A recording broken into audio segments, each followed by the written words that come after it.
Hi friends, ಯಾರಾದರೂ ಒಬ್ಬ ವ್ಯಕ್ತಿ ಹತ್ರ ಹೋದ ತಕ್ಷಣ ಇಲ್ಲೇನೋ ಸರಿ ಇಲ್ಲ ಅಂತ ಫೀಲ್ ಆದ ಎಕ್ಸ್ಪೀರಿಯನ್ಸ್ ಇದೆಯಾ? ಅಥವಾ ಬೇರೊಬ್ಬ ವ್ಯಕ್ತಿನ ಭೇಟಿಯಾದ ತಕ್ಷಣ ಯಾಕೋ ಗೊತ್ತಿಲ್ಲ ಆದರೆ ತುಂಬ ಗುಡ್ ಫೀಲ್ ಅನ್ನಿಸ್ತಿದೆ ಅನ್ನೋ ಎಕ್ಸ್ಪೀರಿಯನ್ಸ್ ಆಗಿದೆಯಾ? ಇದು ಕೋಇನ್ಸಿಡೆನ್ಸ್ ಅಲ್ಲ, ಇದಕ್ಕೆ ಒಂದು ಆಳವಾದ ಸೈನ್ಸ್ ಇದೆ. ಅದನ್ನು ಇವತ್ತು ಎಕ್ಸ್ಪ್ಲೇನ್ ಮಾಡ್ತೀನಿ. ನೀವು ಯಾವಾಗಲಾದರೂ ಕೇಳಿರ್ತೀರಾ ಲಾ ಆಫ್ ಅಟ್ರಾಕ್ಷನ್ ಅಂತ. ನಿಮ್ಮ ಕನಸು, ನಿಮ್ಮ ಗುರಿ, ನಿಮ್ಮ ಬಯಕೆ ಏನಿದ್ರು ಅದನ್ನು ಅಟ್ರಾಕ್ಟ್ ಮಾಡ್ಕೊಳ್ಬೋದು ಅಂತ ಕೇಳಿರ್ತೀವಿ. ಆದರೆ ಹೆಚ್ಚಿನ ಜನ ಅದನ್ನು ಸರಿಯಾಗಿ ಅರ್ಥ ಮಾಡ್ಕೊಂಡಿರಲ್ಲ. ದ ಸೀಕ್ರೆಟ್ ಅನ್ನೋ ಬುಕ್ ಅಥವಾ ಮೂವಿನ ನೋಡಿ ಕೂತ್ಕೊಂಡು ಯೋಚಿಸಿದ್ರೆ ಎಲ್ಲ ಸಿಗುತ್ತೆ ಅಂತ ಅಂದ್ಕೊಳ್ತಾರೆ. ಮತ್ತು ಹಾಗೆ ಮಾಡಿದ್ರು ಯಾಕೆ ಅದು ವರ್ಕೌಟ್ ಆಗ್ತಿಲ್ಲ? ಯಾಕೆ ತುಂಬ ಜನ ಅದನ್ನು ಟ್ರೈ ಮಾಡಿ ಸೋಲ್ತಾರೆ? ಇಲ್ಲಿ ಒಂದು ಟ್ವಿಸ್ಟ್ ಇದೆ. ಲಾ ಆಫ್ ಅಟ್ರಾಕ್ಷನ್ಗೆ ಒಂದು ಮಿಸ್ಸಿಂಗ್ ಪೀಸ್ ಇದೆ. ಅದನ್ನು ಯಾರೂ ಕ್ಲಿಯರಾಗಿ ಹೇಳ್ತಿಲ್ಲ. ಇವತ್ತು ನಾನು ಅದನ್ನು ಹೇಳ್ತೀನಿ. ಸೈನ್ಸ್ ಏನು ಹೇಳುತ್ತೆ, ಸೈಕಾಲಜಿ ಏನು ಹೇಳುತ್ತೆ, ಆ್ಯಂಡ್ ಇದನ್ನು ಪ್ರಾಕ್ಟಿಕಲಿ ಹೇಗೆ ಉಪಯೋಗಿಸ್ಕೊಳ್ಬಹುದು ಅನ್ನೋದನ್ನೆಲ್ಲ ಇವತ್ತಿನ ವಿಡಿಯೋದಲ್ಲಿ ಹೇಳ್ತೀನಿ.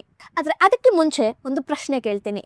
ನಿಮ್ಮ ಜೀವನದಲ್ಲಿ ಒಂದು ಒಳ್ಳೆ ಅವಕಾಶ ಬಂತು, ಆದರೆ ಏನೋ ಒಂದು ಸರಿ ಇಲ್ವಲ್ಲ ಅಂತ ಅನಿಸಿ ಆ ಅವಕಾಶನ ಬಿಟ್ಟಿದ್ದೀರಾ? ಯಸ್ ಆರ್ ನೋ ಅಂತ ಕಮೆಂಟ್ ಮಾಡಿ. ನಂತರ ಪಶ್ಚಾತ್ತಾಪ ಆಗಿದೆಯಾ? ಕಮೆಂಟ್ ಮಾಡಿ. ಸರಿ, ನಾವ್ ಲೆಟ್ಸ್ ಗೆಟ್ ಸ್ಟಾರ್ಟೆಡ್. ಮೊದಲನೇ ವಿಷಯ, ನಮ್ಮ ಬಾಡಿ ಒಂದು ವೈಬ್ರೇಟಿಂಗ್ ಸ್ಟ್ರಕ್ಚರ್. ಸೈನ್ಸ್ ಹೇಳುತ್ತೆ ನಮ್ಮ ದೇಹ ಒಂದು ಮಾಲಿಕ್ಯುಲರ್ ಸ್ಟ್ರಕ್ಚರ್. ನಮ್ಮ ಪ್ರತಿ ಸೆಲ್ ಒಂದು ಸ್ಪೆಸಿಫಿಕ್ ಸ್ಪೀಡಲ್ಲಿ ವೈಬ್ರೇಟ್ ಆಗ್ತಾ ಇರುತ್ತೆ ಅಂತ. ನಮ್ಮ ಕೈ ಸಾಲಿಡ್ ಆಗಿ ಕಾಣುತ್ತೆ, ಆದರೆ ಮೈಕ್ರೋಸ್ಕೋಪಲ್ಲಿ ನೋಡಿದ್ರೆ ಅದರ ಪ್ರತಿ ಆಟಮ್ ಕೂಡ ಮೂವ್ ಆಗ್ತಾ ಇರುತ್ತೆ. ಆ ಟೇಬಲ್, ಆ ಮೈಕ್, ಆ ಕ್ಯಾಮರಾ ಎಲ್ಲ ವೈಬ್ರೇಟ್ ಆಗ್ತಾ ಇವೆ. ಆದರೆ ಅದರಲ್ಲಿ ಒಂದು ವ್ಯತ್ಯಾಸ ಇದೆ.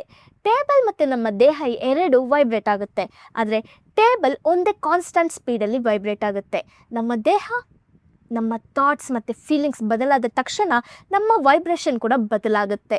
ಇದನ್ನು good vibes and bad vibes ಆಗಿ ನಾವು ಅನುಭವಿಸ್ತೀವಿ.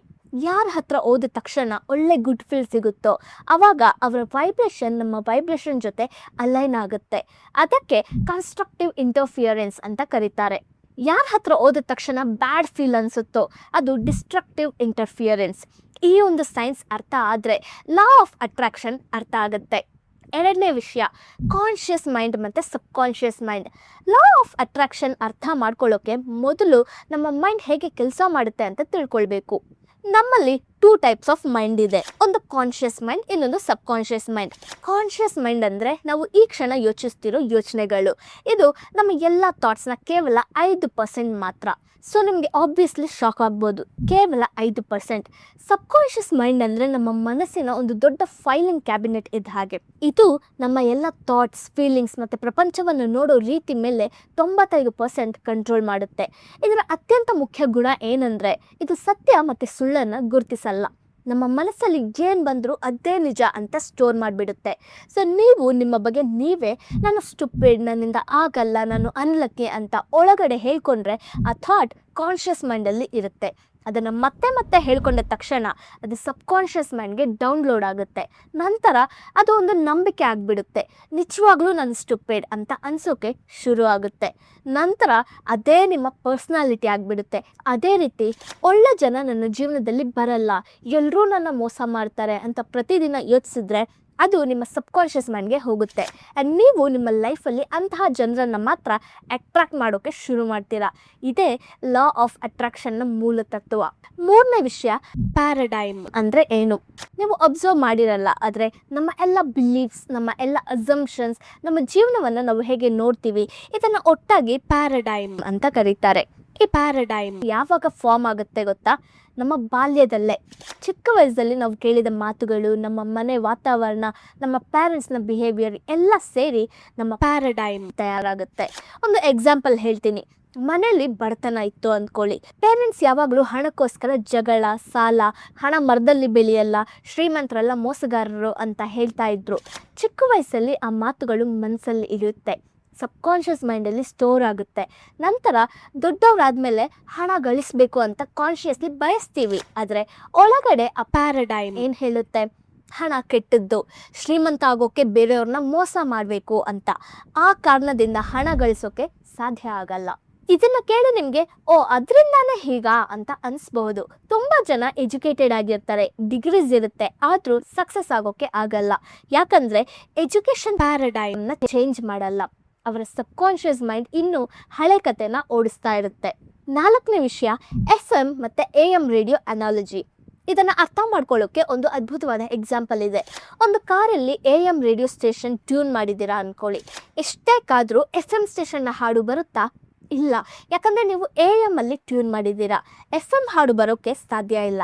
ಅದೇ ರೀತಿ ನಮ್ಮ ಮನಸ್ಸು ಕೂಡ, ನೀವು ಪಾವರ್ಟಿ ಮೈಂಡ್ಸೆಟ್ಟಲ್ಲಿ ಟ್ಯೂನ್ ಆಗಿದ್ದೀರಾ ಅಂದರೆ ಒಂದು ಒಳ್ಳೆ ಬಿಸ್ನೆಸ್ ಆಪರ್ಚುನಿಟಿ ನಿಮ್ಮ ಮುಂದೆ ಬಂದರೂ ನೀವು ಅದನ್ನು ರೆಕಗ್ನೈಸ್ ಮಾಡೋಕ್ಕೆ ಆಗಲ್ಲ. ಆ ಆಪರ್ಚುನಿಟಿನ ಮನಸ್ಸು ಇದು ನನಗೆ ಸರಿ ಇಲ್ಲ ಅಂತ ರಿಜೆಕ್ಟ್ ಮಾಡಿಬಿಡುತ್ತೆ. ಯಾಕಂದರೆ ಆ ಆಪರ್ಚುನಿಟಿ ವೈಭವ ಮತ್ತು ಐಶ್ವರ್ಯದ ಫ್ರೀಕ್ವೆನ್ಸಿಯಲ್ಲಿ ಬರುತ್ತೆ. ಆದರೆ ನೀವು ಬಡತನದ ಫ್ರೀಕ್ವೆನ್ಸಿಯಲ್ಲಿ ವೈಬ್ರೇಟ್ ಆಗ್ತಿರ್ತೀರ. ಆ 2 ಫ್ರೀಕ್ವೆನ್ಸೀಸ್ ಮ್ಯಾಚ್ ಆಗಲ್ಲ. ಸೊ ಆ ಆಪರ್ಚುನಿಟಿ ಕಾಣಿಸಲ್ಲ. ಇದನ್ನ ಕೇಳಿದಾಗ ನಿಮಗೆ ಶಾಕ್ ಆಗ್ಬೋದು. ಎಷ್ಟೋ ಬಾರಿ ಜೀವನದಲ್ಲಿ ಒಳ್ಳೆ ಅವಕಾಶ ಬಂದಿರುತ್ತೆ, ಒಳ್ಳೆ ವ್ಯಕ್ತಿ ಸಿಕ್ಕಿರ್ತಾರೆ, ಆದರೆ ಏನೋ ಒಂದು ಸರಿ ಇಲ್ಲ ಅಂತ ಅನಿಸಿ ಬಿಟ್ಬಿಟ್ಟಿರ್ತೀರ.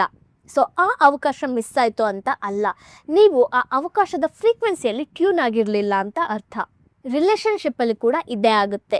ಯಾಕೆ ನನ್ನ ಜೀವನದಲ್ಲಿ ಒಳ್ಳೆ ವ್ಯಕ್ತಿ ಬರ್ತಿಲ್ಲ ಅಂತ ಕೇಳ್ತಾರೆ, ಆದರೆ ಅವರ ಒಳಗಡೆ ಯಾರ ಮೇಲೂ ಟ್ರಸ್ಟ್ ಇರಲ್ಲ, ಎಲ್ಲರೂ ಮೋಸ ಮಾಡ್ತಾರೆ ಅನ್ನೋ ಪ್ಯಾರಡೈಮ್ ಇರುತ್ತೆ.